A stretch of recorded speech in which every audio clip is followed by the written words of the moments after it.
Premature births in Brooklyn's Black community continue to confound and concern health officials. I'll be joined by two health professionals in a moment to discuss this.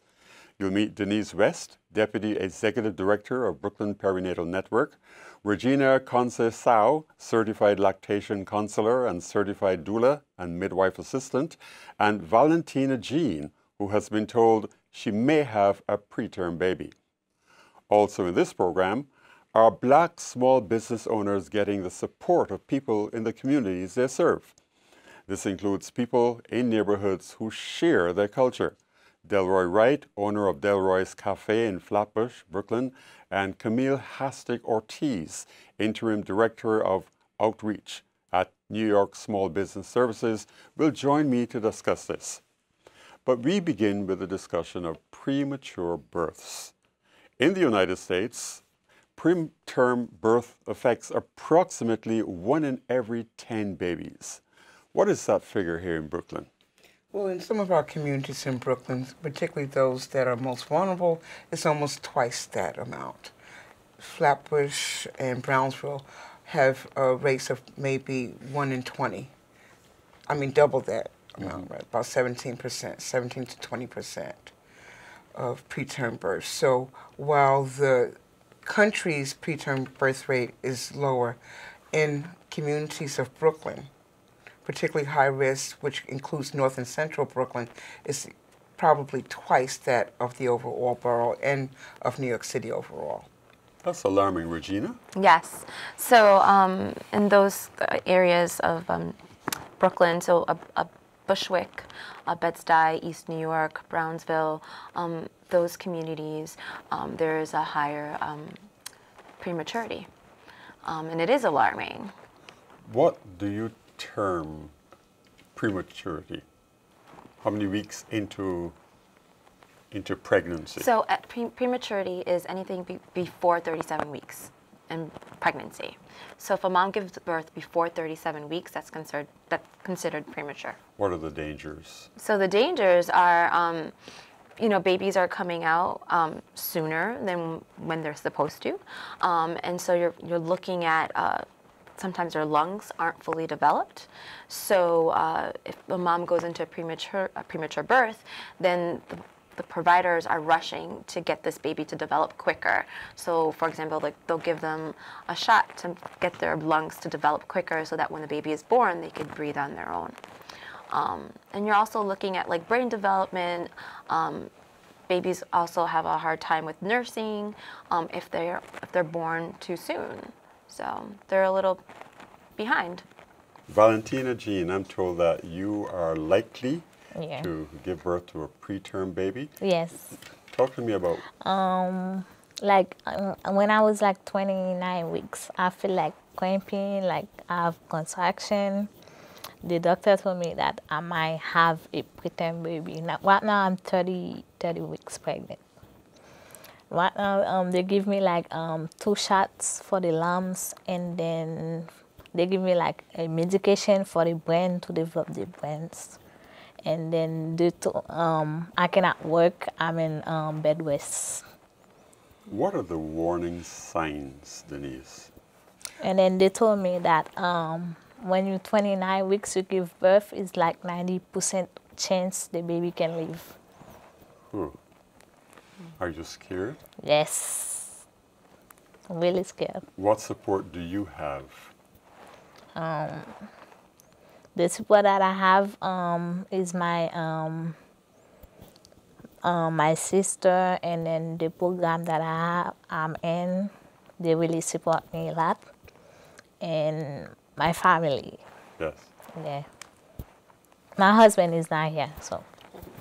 Okay. So, high blood pressure can be one of the signs, and it's one of the leading causes for preterm birth, and has other later effects.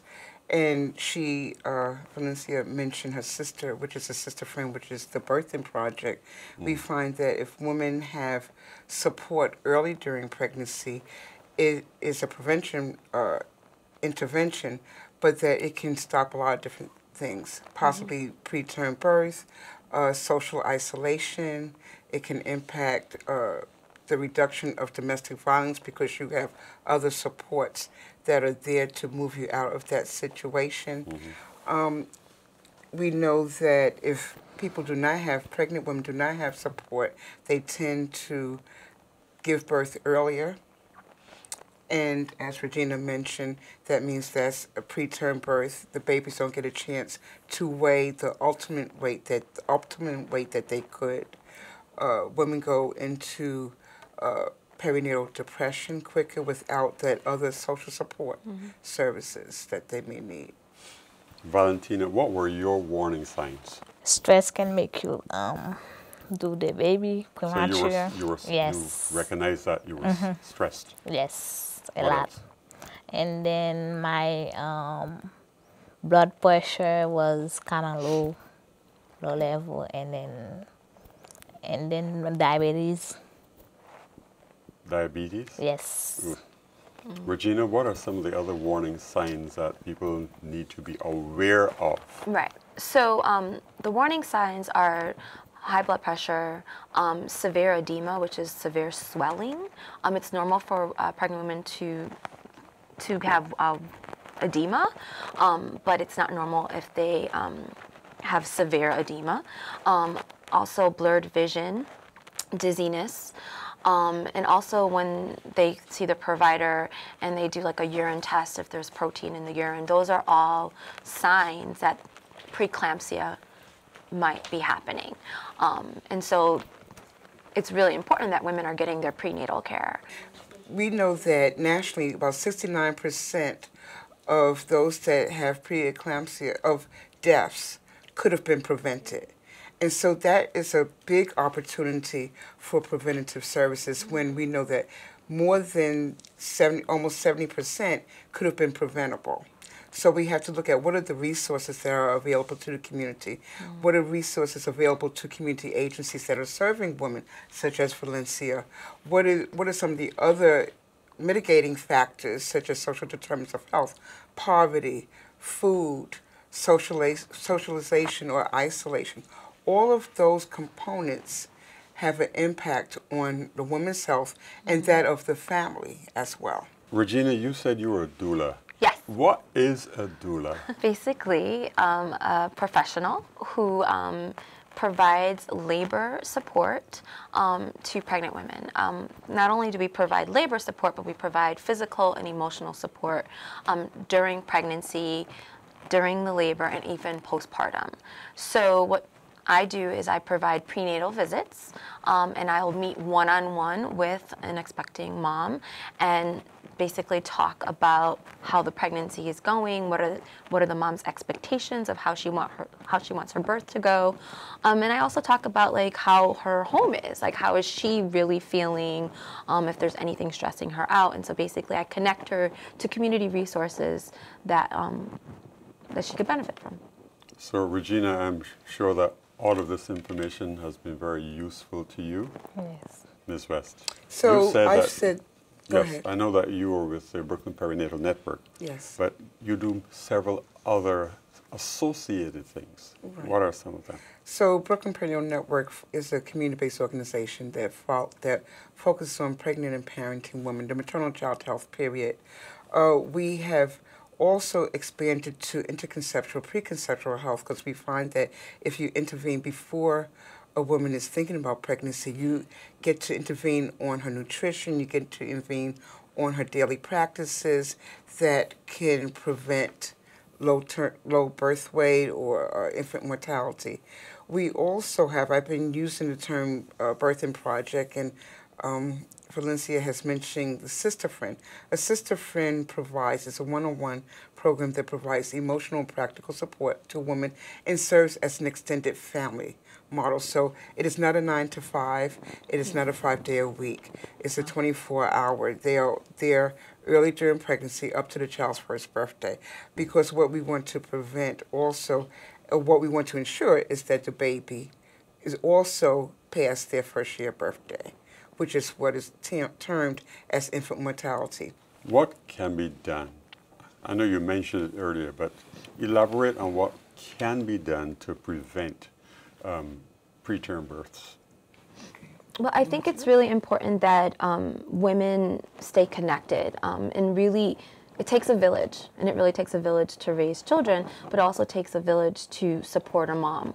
And so the village, there's plenty. There's plenty of great community organizations that are providing these support services. So, for example, there's the By My Side support program, which is part of the Department of Public Health in Brooklyn. What's that again? The By My Side support program. By My Side, yes. Yes, and so that program provides doulas to women. They match a doula to a mom, and then that doula will follow the mom throughout her pregnancy. There's also something called centering pregnancy, which is group education, and now it's basically you get women who are pregnant, and they're due around the same time, and then you have group education, prenatal education. And the studies show that when women are with other women and they're learning, they get empowered, and then you're reducing their stress, and then they're having better birth outcomes. Valentina, talk to me about that support that you're getting. I know you did say that you get some support from your family. Yes. From your husband who... Back home. Back home. Yes. So he is not here with you. No. Okay. But talk a bit more about the support system that's in place for you and how that has been helpful to you. I got Miss Rose always standing by me and always call me, and then always talking about, I got a doula, a girl, I forgot her name. And then I got Miss White by my side to always call me and then try to feed me in some programs. I'm fascinated by this word or term doula. It means with women. That's what it means. It's a Greek word that says with women. Okay, so a certified doula. Explain this. Being certified. So there's plenty of organizations that provide the certification. I was certified through an organization called DONA International, formerly known as Doulas of North America. But there are plenty of organizations that provide the training for it. Denise, I'm going to give you the last word. What do you say to women who are contemplating getting pregnant, or women who are pregnant? What do you say to them in terms of this fear of giving birth to a preterm baby? Should that fear be discussed at all? What do you say to women? What I say to women that are contemplating pregnancy and those that are pregnant is to seek and get all the information that you can. Do not let fear stumble you and not allow you to get the information that you can. And also bring in family members. There are very many telling signs. And what has happened is that women do not necessarily recognize them, nor do other providers or family members recognize them. They say, oh, you're pregnant and we expect this to happen, when actually it is something that should be identified, noticed, and then sought to make sure that they are okay. And so seek information. I'm sure you will be listed in our organization. We're one of the places that people can get information. Do not let fear stop you from getting pregnant. Do not let fear stop you from reaching out for services. You are not alone in this. And if you have been told that you're going to have a preterm baby, do not allow fear to destroy your life. That's correct. Because we do know that even those that have preterm babies such as yourself, as you mentioned, when they survive, they tend to thrive. I'm getting my wrap-up signal. I want to thank Denise West for being on the program with us. Regina Conceição. I got it? Yes, you did. Okay. And Valentina Jean Simon. Yes. I know you're going to have a healthy baby. Oh, yeah. All right? Hopefully. And live a long life. I'm not going to tell you how old I am, but live a long life. Thank you very much for being on Brooklyn Thank you for 45. having Thank you. us. Thank you. Thank you. Thank you. What are the challenges facing small Black-owned businesses in Brooklyn? That's the first question that I'll be posing to my guests, Delroy Wright, owner of Delroy's Cafe in Flatbush, Brooklyn, and Camille Hastig Ortiz, Interim Director of Outreach at Small Business Services. Welcome to Brooklyn 45. Thank you for having me. So you tell me, what are some of the challenges? Sure. Some of the challenges would be one, accessing capital would be one. Another challenge would be what I've noticed as myself and my teams have gone out and done some outreach is some businesses who are recently newer, storefront owners, usually lack a strong business plan and usually fail within the first few years because of it. Business plan. Do small business owners understand the business plan and the importance of it, of course? I think most business owners go into business or the life cycle of an entrepreneur thinking really big and not necessarily thinking smaller in the little details in terms of creating a business plan or a strategic plan, a real strong foundation to sustain a business, which ends up getting business owners in trouble. Is there a stigma that small business owners suffer from members of the communities they serve? And I'd like to hear from both you and Delroy on this one. Interesting question. I think when it comes to Black-owned businesses, yes. I think that you know, like for myself, I like to patronize Black-owned businesses. However, sometimes the price list can be a little bit too high, and it's not as practical as going to other stores at times. So different goods and services tend to vary, and so therefore for me, I think it does hurt a business owner when you don't necessarily set your price list to meet your market. However, you do have, you know, minorities and Black people that do want to patronize, but unfortunately it's unrealistic if the price list is too high and it doesn't vary, it doesn't come within different scales to meet your market that you're servicing. Delroy, I see you nodding your head and you're smiling. No, I have a small, a different version from what she really has based on the experience that I have. And now that we're talking about Brooklyn being in transition, what we do find now is that the ratio, there is a certain ratio depending on what type of business. If you're doing what you call shelf items, there are supposed to be a certain ratio from which you mark up your product. If you're doing service like restaurant, there's also a certain ratio that you mark up your business to be profitable. Once you find yourself go underneath those ratios, and those are the questions sometimes when they ask, why is the price so high?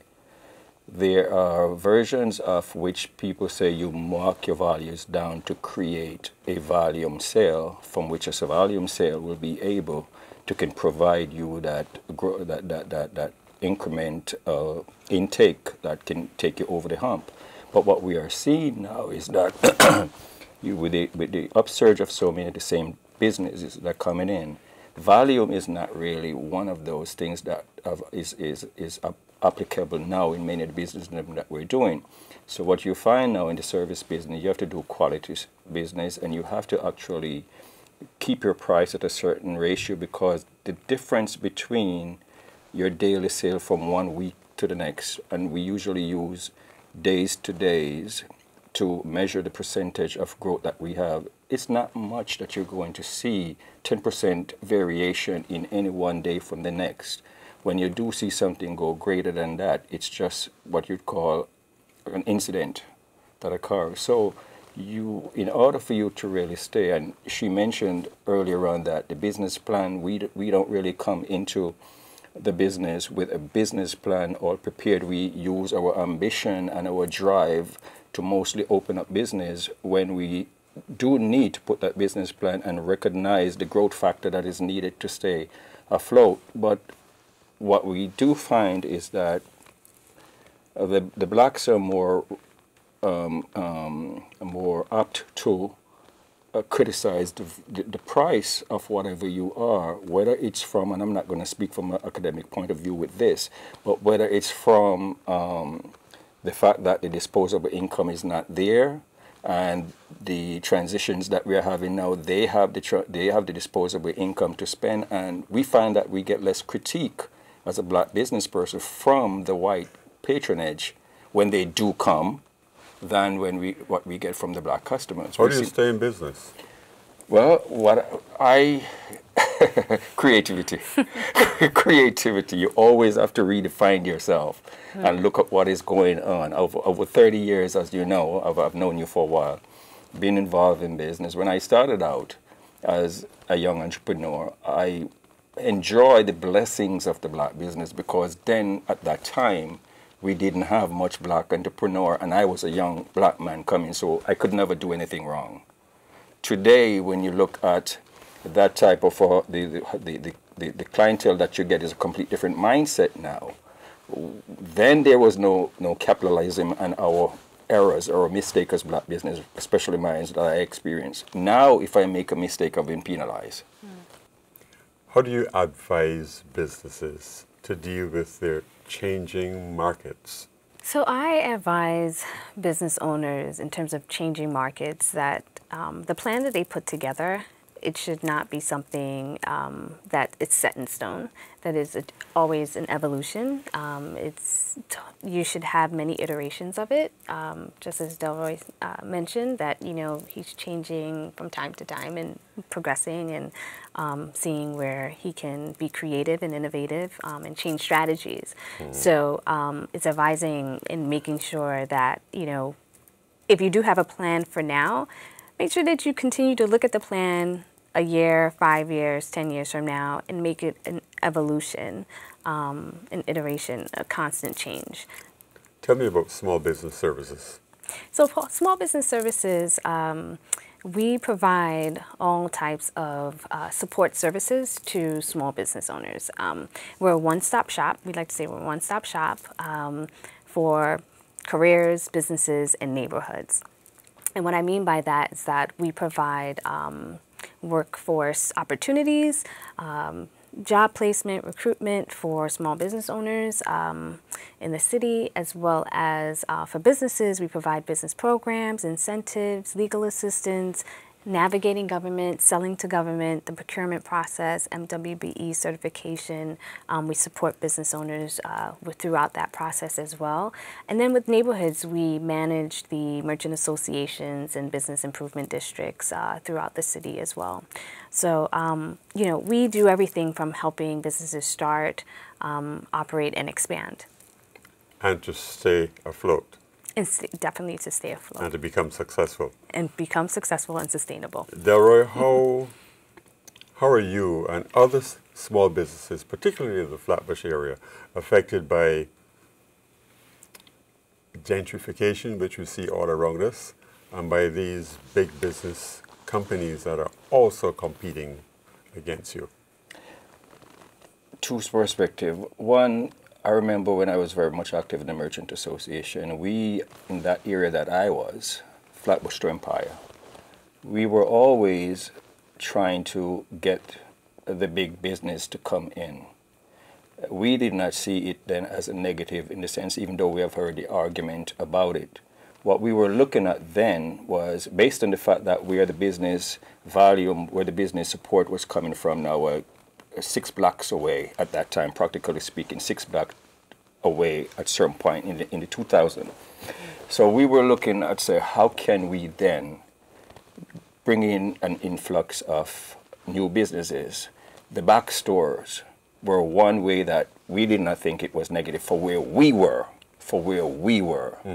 because then it would have bring in people from 20 blocks away, 30 blocks away that we could have made money off. So we did not see it that way.